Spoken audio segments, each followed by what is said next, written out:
Bien, amigos, ¿cómo están? Bienvenidos a TV Perú Mundo. Los saluda Paola Pejoves. Vamos a ver las principales noticias de hoy. El ejército de Kenia ha confirmado que al menos 3 terroristas pertenecientes a grupo radical Al-Shabaab han muerto y 10 han sido detenidos tras último asalto realizado por el ejército en el centro comercial Westgate de Nairobi, que dejó 62 personas fallecidas.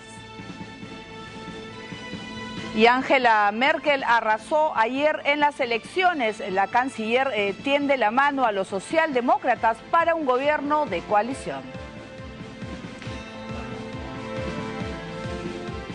Y Bashar al-Assad le restó importancia al proyecto presentado por Estados Unidos, Francia y Reino Unido. Además, resaltó el apoyo de Rusia y China, que obstruyen cualquier acuerdo en Naciones Unidas, mientras grave denuncia que Siria habría transferido armas químicas a Hezbollah e Irán. Y a los 90 años muere el narrador y poeta colombiano Álvaro Mutis, quien recibió el premio Cervantes en el año 2001. Muere un día como hoy, que se recuerdan los 40 años de la partida de Pablo Neruda.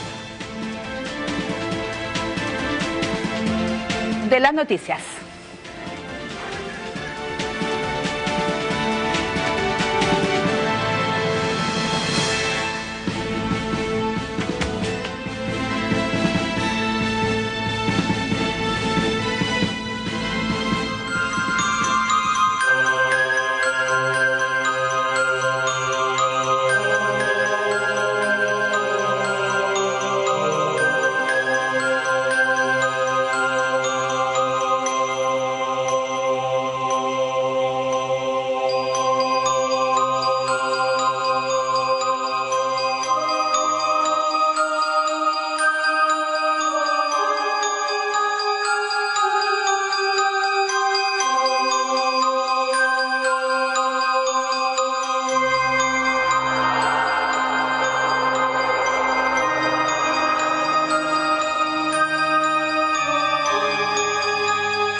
Muy bien, el ministro del Interior de Kenia ha confirmado 62 civiles muertos y ha dicho que todos los rehenes han sido liberados y ya se tiene control total del centro comercial de Nairobi. ¿Cómo está, Farid?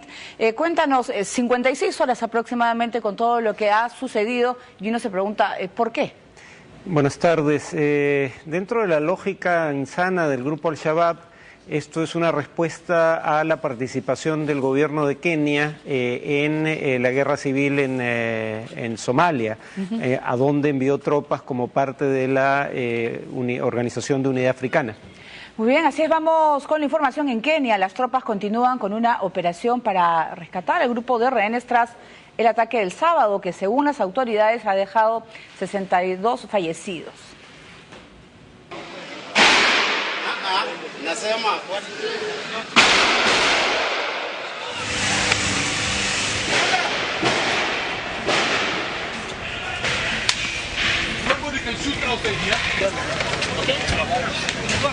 Vi un chico árabe, un tipo fuerte. Era un hombre somalí árabe y estaba sosteniendo una pistola.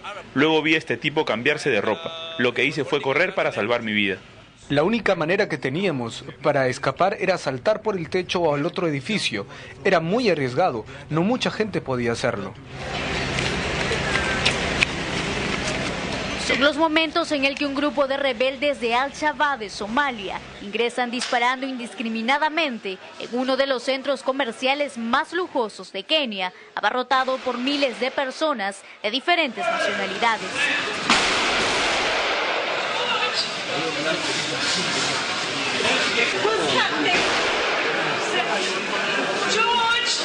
Cerca del mediodía, un sábado como cualquiera, cuando los extremistas aliados de Al-Qaeda ingresaron armados hasta los dientes, con pistolas, armas de guerra y granadas. Mientras los clientes aterrorizados corrían e intentaban ocultarse en los pasillos, los baños o en algún lugar donde las balas no lograran llegar.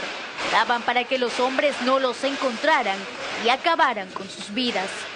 Esta mujer logró esconderse en una de las tiendas aferrada a sus hijos, muy cerca a hombres que no corrieron con la misma suerte, yacían muertos o agonizando por las esquinas, mientras que otros ensangrentados y aterrorizados por lo que pasaba dentro, escapaban del lugar.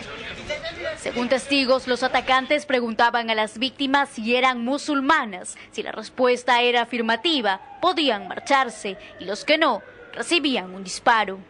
El centro comercial Westgate está ubicado en una zona pudiente de Nairobi y es frecuentado por un público de alto poder adquisitivo. El edificio, rodeado por un extenso estacionamiento y muy cerca de otros centros comerciales, aloja una amplia cafetería, un importante supermercado y numerosas tiendas en 3 plantas que rodean un gran patio central, muy popular también entre los kenianos acomodados. Un lugar perfecto para atacar el corazón de Kenia. En el momento del ataque, posiblemente habían unas 3.000 personas.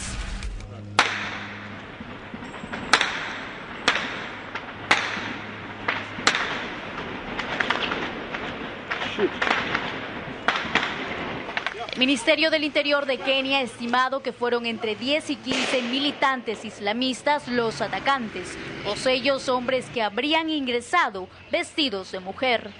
Esta mañana el centro comercial amaneció con humo negro que salía del interior del edificio. Se confirmó que provenían de colchones de un supermercado que los asaltantes habían quemado. Tras más de 56 horas del ataque, se sabe que al menos 62 personas han muerto. Entre las víctimas confirmadas se encuentran británicos, así como personas de una docena de países, entre los que figura el Perú, Reino Unido, Australia, Nueva Zelanda, Estados Unidos, Canadá, Francia, China, India, Ghana y los Países Bajos. Hace unas horas el Ministerio del Interior del gobierno keniano ha afirmado que sus fuerzas ya controlan todo el edificio. El ejército de Kenia, por su parte, ha confirmado también que al menos 3 terroristas han muerto y 10 han sido detenidos. Se cree que todos los rehenes han sido evacuados, aunque al parecer los atacantes siguen atrincherados en el interior del centro comercial. Por su parte, la Cruz Roja ha elevado la cifra a 69 y habla también de 63 desaparecidos. Muy bien, vamos a hablar de ese ataque que ha conmocionado a todos, las imágenes de terror que había en el centro comercial de Nairobi. Uno se, ¿por qué? Si la base de Al-Shabaab es Somalia, ¿por qué atacar en Kenia? Bueno, porque el nuevo gobierno, en realidad nuevo y gobierno, el primer gobierno en 21 años de Somalia, ha recibido un apoyo decidido de otros países africanos que han enviado tropas a Somalia para ayudarlo a derrotar precisamente en Somalia Al-Shabaab. Lograron en el 2011 expulsarlos de la capital de Somalia, Mogadiscio. Luego tenían un puerto, el control de un puerto, Kismayo, que les permitía a través de la piratería obtener financiamiento. También perdieron el puerto de Kismayo el año pasado y estaban básicamente a la defensiva. Entonces, un poco esto es un intento, y no solo lo hacen en Kenia, pero este ha sido el caso más notorio, de golpear a los países que envían tropas a Somalia a pelear en su contra, para que la opinión pública exija a sus gobiernos que retire esas tropas. Y uno se pregunta, ¿por qué han escogido un centro comercial y por qué se ha demorado tanto en esta operación que ha tomado casi 3 días? Porque sé que hay apoyo de comandos israelíes que han ayudado a el ejército de Kenia, pero controlar a estos hombres, no sé exactamente el número de ellos, creo que era un número reducido. 15, sí. Decía, se habló mucho incluso que una mujer estaba al mando de ellos, hablaba de la viuda blanca, que es una británica convertida al Islam, pero ¿por qué se demoraron tanto y dejaron pasar tantas horas pudiendo costarle la vida a los rehenes también? A ver, ¿por qué un centro comercial y por qué este en particular? Porque es lo que, digamos, en estudios sobre temas de terrorismo se llama soft targets o blancos blandos. En español no suena muy bien, pero la idea básica es Tú como organización terrorista lo que quieres es causar el mayor impacto posible. Es muy difícil causar ese impacto atacando con éxito un cuartel militar, pero es muy fácil alcanzarlo atacando con éxito un centro comercial que habitualmente no tiene el tipo de protección necesaria para contener a 15 personas con armamento de guerra. Y además, este es un centro comercial de la élite en Nairobi, no solo de la élite nacional, de hecho murieron parientes del presidente del país, sino de los extranjeros que viven en el país. Y por eso hay tantos extranjeros entre los muertos. Entonces, y además el centro comercial es de propiedad de capitales israelíes. Entonces, digamos, sabían que esto iba a tener un gran impacto mediático, que es finalmente lo que buscan estos grupos.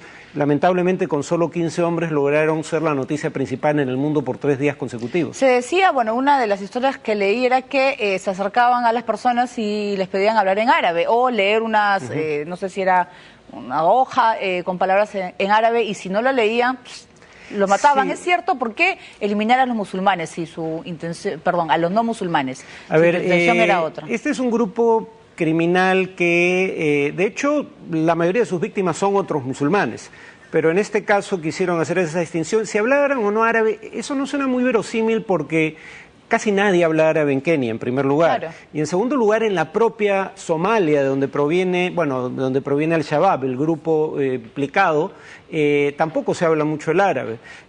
Pero sí de recitar pasajes del Corán. Claro, el tema es que el Corán fue escrito originalmente en árabe, tal vez por eso.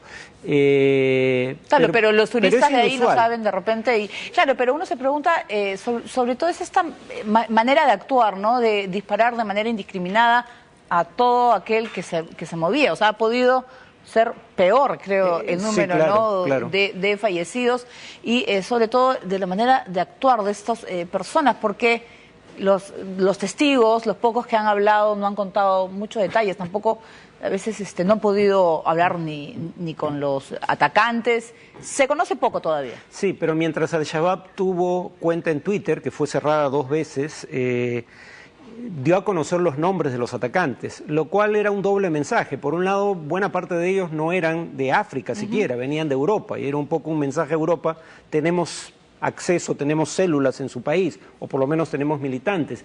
Pero a su vez era un mensaje al gobierno de Kenia. Si uno tiene un plan de escape, un plan de huida, no revela su identidad. Si revela su identidad, muy probablemente es porque se trata de una misión suicida. El objetivo era causar el mayor daño posible, no establecer algún tipo de negociación. Muy bien, nosotros vamos ahora a comentarles que lamentablemente de los 62 fallecidos, uno de ellos era peruano, nuestro compatriota. Hablamos de Juan Jesús Ortiz, de 64 años, un médico peruano, nacido en Puno, y que cursó estudios de medicina en la Universidad Nacional de San Agustín de Arequipa. Él murió cuando acompañaba a su hija de apenas 13 años y iban de compras al centro comercial, y él trabajaba muchísimos años en África. Vamos a conversar con Ricardo